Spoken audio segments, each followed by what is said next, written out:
Assalamualaikum warahmatullahi wabarakatuh. Perkenalkan, nama saya Dinda, Prodi Ekonomi Syariah. Kali ini saya akan membahas pelajaran sejarah peradaban Islam, yaitu tentang Islam di Spanyol dan pengaruhnya terhadap Renaissance di Eropa. Yang paling pertama yaitu masuknya Islam ke Spanyol. Islam pertama kali masuk ke Spanyol pada tahun 711 Masehi melalui jalur Afrika Utara. Spanyol sebelum kedatangan Islam dikenal dengan nama Liberia atau Asbania. Kemudian disebut Andalusia ketika negeri subur itu dikuasai bangsa Vandal. Dari perkataan Vandal inilah orang Arab menyebutnya sebagai Andalusia. Sebelum penaklukan Spanyol, umat Islam telah menguasai Afrika Utara dan menjadikannya sebagai salah satu provinsi dari dinasti Bani Umayyah. Penguasaan sepenuhnya atas Afrika Utara itu terjadi di zaman Khalifah Abdul Malik pada tahun 685 sampai dengan 705 Masehi. Khalifah Abdul Malik mengangkat Hasan ibnu Nu'man al-Ghazani menjadi gubernur di daerah itu. Pada masa Khalifah Al-Walid, Hasan ibnu Nu'man sudah digantikan oleh Musa ibnu Nusair. Di zaman Al-Walid itu, Musa ibnu Nusair memperluas wilayah kekuasaannya dengan menduduki Aljazair dan Maroko. Selain itu, ia juga menyempurnakan penaklukan ke daerah-daerah bekas kekuasaan bangsa barbar di pegunungan-pegunungan. Penaklukan atas wilayah Afrika Utara itu dari pertama kali dikalahkan sampai menjadi salah satu provinsi dari Khalifah Bani Umayyah, memakan waktu selama 53 tahun, yaitu mulai dari tahun 30 Hijriah, masa pemerintahan Muawiyah ibnu Abi Sufyan, sampai tahun 83 Hijriah, masa Al-Walid, dan sebelum dikalahkan dan kemudian dikuasai Islam. Di kawasan ini terdapat kantung-kantung yang menjadi basis kekuasaan kerajaan Romawi, yaitu kerajaan Gotik.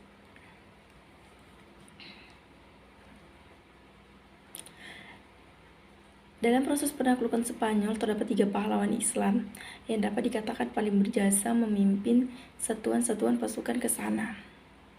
Mereka adalah Tariq ibnu Malik, Tariq ibnu Ziyad, dan Musa ibnu Nusair. Tariq dapat disebut sebagai perintis dan penyelidik. Ia menyeberangi Salat yang berada di antara Maroko dan benua Eropa itu dengan satu pasukan perang. 500 orang diantaranya adalah tentara berkuda. Mereka memiliki 4 buah kapal yang disediakan oleh Julian. Ia menang dan kembali ke Afrika Utara membawa harta rampasan yang tidak sedikit jumlahnya. Didorong oleh keberhasilan Tariq dan kemelut yang terjadi dalam tubuh kerajaan Visigotik yang berkuasa di Spanyol pada saat itu, serta dorongan yang besar untuk memperoleh harta rampasan perang, Musa ibnu Nusair pada tahun 711 Masehi mengirim pasukan ke Spanyol sebanyak 7.000 orang di bawah pimpinan Tariq ibnu Ziyad. Tariq ibnu Ziyad lebih banyak dikenal sebagai penakluk Spanyol karena pasukannya lebih besar dari hasilnya lebih nyata. Pasukan terdiri dari sebagian besar suku barbar yang didukung oleh Musa ibnu Nusair dan sebagian lagi orang Arab yang dikirim Khalifah Al-Walid. Pasukan itu kemudian menyeberangi Salat di bawah pimpinan Tariq bin Ziyad, sebuah gunung tempat pertama kali Tariq dan pasukan mendarat dan menyiapkan pasukannya. Dikenal dengan nama Gibraltar atau Jabal Tariq. Dalam pertemuan di Bakka, Raja Redir dapat dikalahkan. Dari situ seperti Cordova, Granada, dan Toledo atau ibu kota kerajaan Goth saat itu, kebudayaan Islam memasuki Eropa melalui beberapa jalan. Nah, jalannya telah menetap di negeri itu antara lain melewati Andalusia. Ini karena kaum muslimin telah menetap di negeri itu sekitar abad ke-8.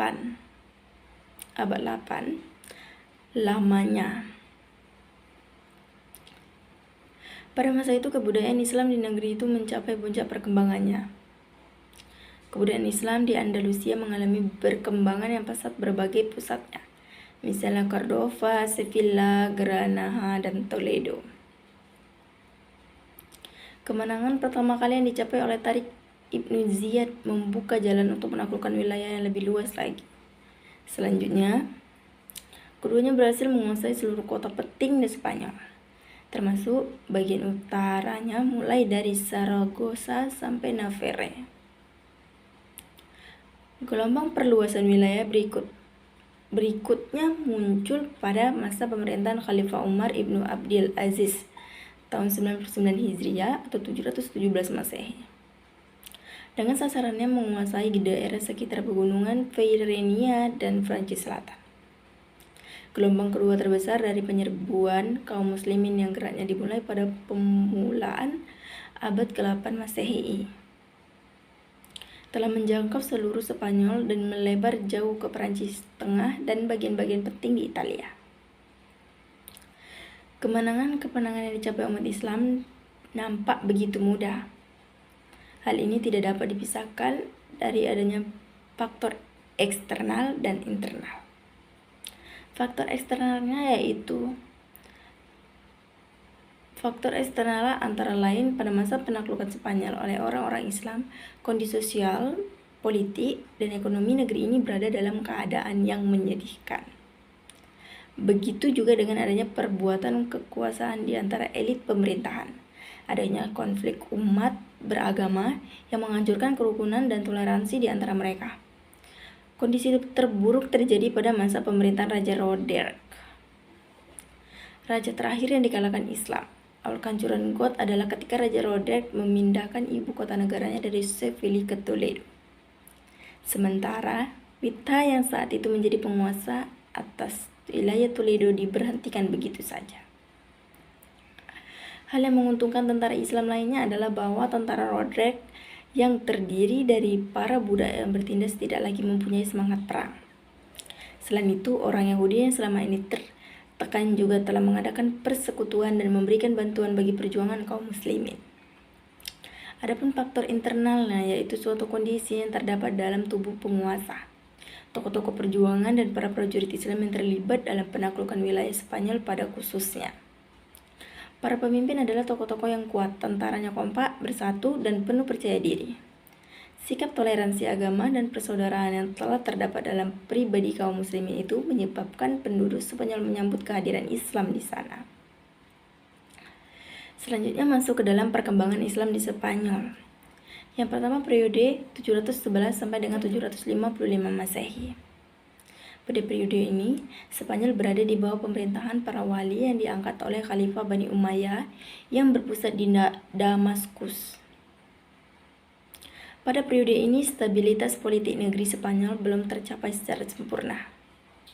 Gangguan-gangguan masih terjadi, baik dari dalam maupun dari luar. Gangguan dari dalam antara lain berupa perselisihan di antara elit penguasa, terutama akibat perbedaan etnis dan golongan. Di samping itu, terdapat perbedaan pandangan antara khalifah di Damaskus dan gubernur Afrika Utara yang berpusat di Kairawan. Masing-masing mengaku bahwa mereka lah yang paling berhak menguasai dari Spanyol ini. Oleh karena itu terjadi 20 kali pergantian wali atau gubernur Spanyol dalam jangka waktu yang amat singkat. Perbedaan pandangan politik itu menyebabkan seringnya terjadi perang saudara. Hal ini ada hubungannya dengan perbedaan etnis, terutama antara barbar asal Afrika Utara dan Arab. Di dalam etnis bersaing yaitu suku Qaisi atau Arab Utara dan Arab Yamani yaitu Arab Selatan. Perbedaan etnis ini seringkali menimbulkan konflik, terutama ketika tidak ada figur yang tangguh. Itulah sebabnya di Spanyol pada saat itu tidak ada gubernur yang mampu mempertahankan kekuasaannya untuk jangka waktu yang lama. Periode ini berakhir dengan datangnya Al-Rahman Al-Dakhil ke Spanyol pada tahun 1338 Hijriah atau 755 Masehi. Periode kedua pada tahun 755 sampai 912 Masehi. Pada periode ini, Spanyol berada di bawah pemerintahan seseorang yang bergelar Amir atau Panglima atau bisa disebut dengan Gubernur, tetapi tidak tunduk kepada pusat pemerintahan Islam yang ketika itu dipegang oleh Khalifah Abbasiyah di Baghdad. Amir pertama adalah Abdurrahman I yang memasuki Spanyol tahun 1308 Hijriah sampai dengan 755 Masehi dan diberi gelar Ad-Dakhri yang masuk ke Spanyol. Ia berhasil mendirikan dinasti Bani Umayyah di Spanyol. Penguasa Spanyol pada periode ini adalah Abdul Al-Rahman Al-Dakhil, Hisham I, Hakam I, Ibnu Al-Rahman Al-Audsad, Muhammad Ibnu Al-Rahman, Munzir Ibnu Muhammad, dan Abdullah Ibnu Muhammad. Yang kedua, periode ketiga itu pada tahun 1912 sampai dengan 1013 Masehi. Periode ini berlangsung mulai dari pemerintahan Abdul Al-Rahman III yang bergelar An-Nasir sampai munculnya raja-raja kelompok yang dikenal dengan sebutan Muluk Al-Tawaif. Pada periode ini, Spanyol diperintahkan oleh penguasa dengan gelar khalifah. Penggunaan khalifah tersebut bermula dari berita yang sampai kepada Abdurrahman III bahwa Mutakhir, Khalifah Daulah Bani Abbas di Baghdad, meninggal dunia dibunuh oleh pengawalnya sendiri. Dan periode ketiga pada tahun 1013 sampai dengan 1086 Masehi. Periode ini Spanyol terpecah menjadi lebih 30 negara kecil di bawah pemerintahan raja-raja golongan atau Al-Mulukut Tawaif yang berpusat di suatu kota seperti Seville, Cordova, Toledo, dan sebagainya. Pada periode kelima 1086 sampai 12048 Masehi.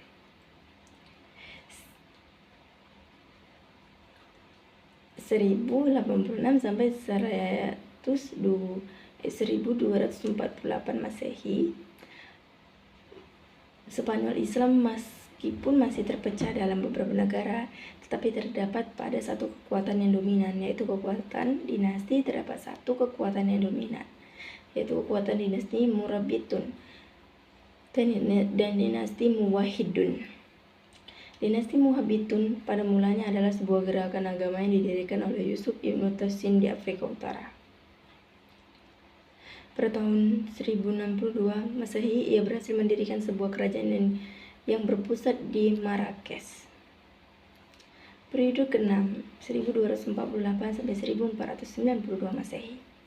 Pada periode ini, yaitu antara tahun 1232 sampai dengan 1492, ketika umat Islam Andalus bertahan di wilayah Granada di bawah kekuasaan dinasti Bani Ammar, pendiri dinasti ini adalah Sultan Muhammad bin Yusuf bergelar An-Nasr. Oleh karena itu, kerajaan itu disebut dengan Nasiriyah. Selanjutnya adalah kemajuan peradaban. Yang pertama, kemajuan intelektual. Masyarakat Spanyol Islam merupakan masyarakat majemuk yang terdiri dari komunitas Arab atau Utara dan Selatan, Al-Mawalladun, orang-orang Spanyol yang masuk Islam. Yang kedua, filsafat. Islam di Spanyol telah mencatat satu lembaran budaya yang sangat berlian dalam bentangan sejarah Islam. Ia berperan sebagai jembatan penyeberangan yang dinilai ilmu pengetahuan Yunani Arab ke Eropa pada abad ke-12. Yang ketiga, yaitu sains. Abbas Ibnu Fama bermasyhur dalam ilmu kimia dan astronomi. Ia orang yang pertama kali menemukan pembuatan kaca dari batu. Yang selanjutnya, musik dan kesenian, bahasa dan sastra, kemegahan pembangunan fisik, faktor-faktor pendukung kemajuan. Nah, di sini ada keberhasilan politik pemimpin-pemimpin tersebut ditunjukkan oleh kebijakan penguasa-penguasa lainnya yang melapori kegiatan-kegiatan ilmiah dan adanya toleransi yang ditegakkan oleh penguasa terhadap penganut agama Kristen dan Yahudi. Nah, ada penyebab kemunduran dan kehancurannya nih. Yang pertama, konflik Islam dalam Kristen, tidak adanya ideologi pemersatu, kesulitan ekonomi, tidak jelasnya sistem peralihan kekuasaan, keterpencilan. Nah, itu dia tadi kemunduran dan kehancuran. Ada juga penyebab kemunduran budaya Islam, kebudayaan Islam. Yang pertama, kelemahan di bidang politik, dan yang kedua munculnya orang-orang Mongol, dan yang ketiga munculnya unsur Turki, dan yang keempat ditemukannya Mesir. Pengaruh peradaban Spanyol Islam di Eropa. Berawal dari gerakan Averroisme, inilah di Eropa kemudian lahir reformasi pada abad ke-16 Masehi dan rasionalisme pada abad ke-17 Masehi. Pengaruh ilmu Islam atas Eropa yang sudah berlangsung sejak abad ke-12 Masehi itu menimbulkan gerakan kebangkitan kembali atau Renaissance pusat Yunani di Eropa pada abad ke-14 Masehi.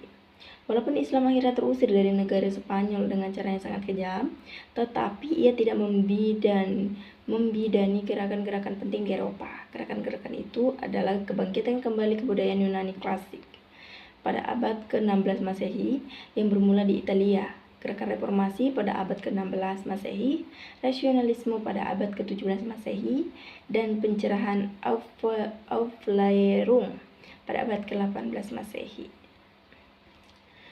Baiklah, hanya itu yang dapat saya jelaskan. Apabila ada kekurangan saya mohon maaf. Saya akhiri. Assalamualaikum warahmatullahi wabarakatuh.